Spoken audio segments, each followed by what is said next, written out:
My name is Mariah, and I'm going to be talking about sleep deprivation. According to the National Sleep Foundation, the amount of sleep a young adult should be getting a night is 7 to 9 hours. As a college student, I suffer from sleep deprivation from staying up late, studying for exams or doing homework assignments or due the next day.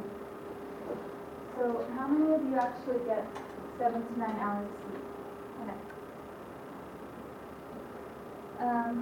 So as you know, sleep is an important factor to our health. We should be aware of the effects of sleep deprivation and what we could do to get the appropriate amount of sleep a night.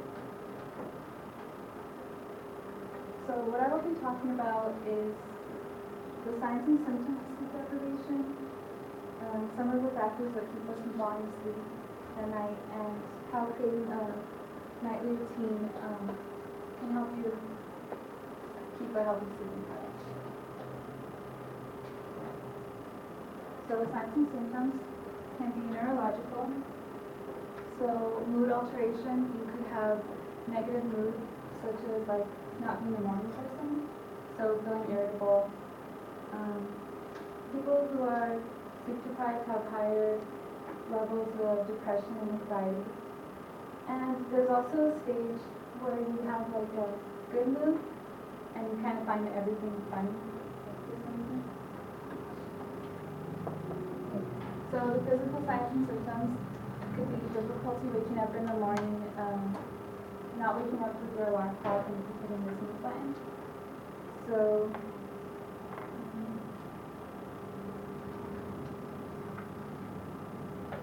increased clumsiness, so just not being focused and not being really falling asleep during activities or work in class. It's not good to fall asleep during work because you could be fired, and for class you're not going to be paying attention if you're asleep. And there's also activities where it can be very dangerous, such as driving. So according to the National Sleep Foundation, 60% of adult drivers have driven while feeling drowsy, and 1/3 have actually fallen asleep at work.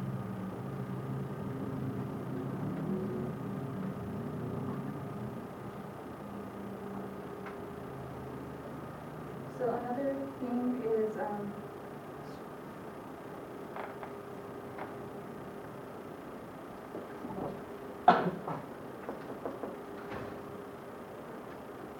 so according to Measure Rockville, there are several factors that can prevent a good night's rest.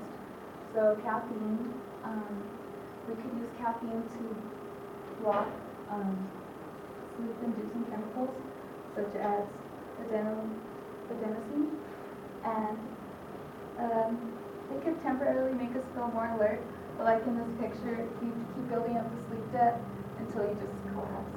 So it's not very good to keep doing that. Bright screens, like computer screens, cell phones.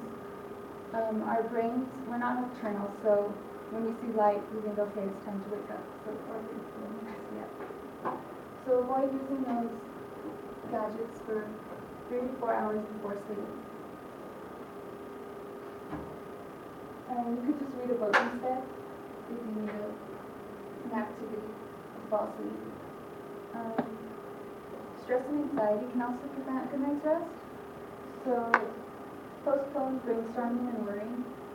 Helpguide.org suggests writing it down on a piece of paper and coming back to it in the morning after a good night's rest.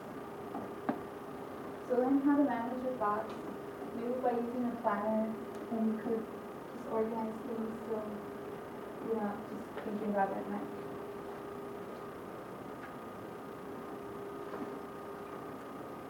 Finally, creating a daily routine sleep schedule can help keep a person's sleeping pattern on track. So we have a thing called a circadian rhythm, and it's sometimes called a body clock. It responds to light, so just like with the computer screens and stuff. Also, the hormone melatonin is responsible for sleep timing.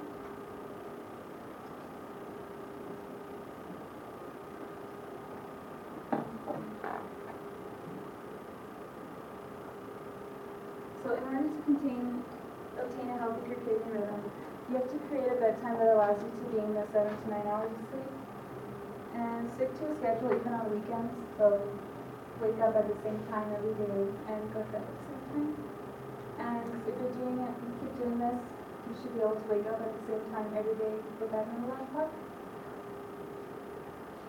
Or you could catch up on your sleep by taking naps, but if you take a nap at like 2 p.m., then your body's going to think, okay, I have to take another nap. So you're going to feel drowsy during the time of day.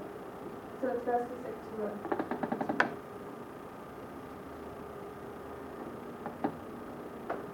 So I have a video now.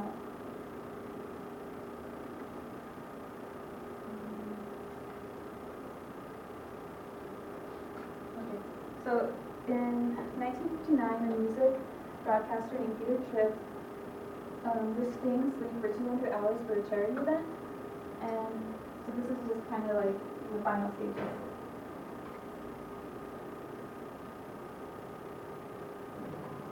When we sleep, we enter a period of REM sleep every 90 minutes. It's during this stage that we dream. Tripp's brainwave showed that although he was awake, the hallucinations were shadowing the 90-minute cycle of dream sleep. Mariah, the circle bottom down there. What? Of relative confusion and relative Do you see the circle thing? and the flow during the time that he would, if he was sleeping, have had REM sleep.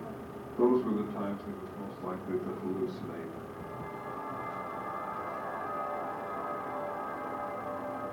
It was as though he were having dreams, some of them with even a nightmarish quality, even though he was awake. He began seeing spiders in his shoes. And he talked about it and was fearful. Okay, so this stage is called REM sleep, and it stands for rapid eye movement, and it's the deepest part of sleep. So like you said, he started hallucinating and seeing spiders. And so after the experiment, he slept for 24 hours, but he says he claims that he was back to normal, but his wife says he was different and more like violent and aggressive, so they ended up getting divorced. So in conclusion, we spend approximately 1/3 of our lives asleep, and it's something that should be considered a priority for maintaining a healthy lifestyle. So be aware of the signs and symptoms of sleep deprivation. Avoid activities that can keep you from sleeping, and create a bedtime routine. Actually, getting the amount of sleep your body needs will make a huge difference in your life.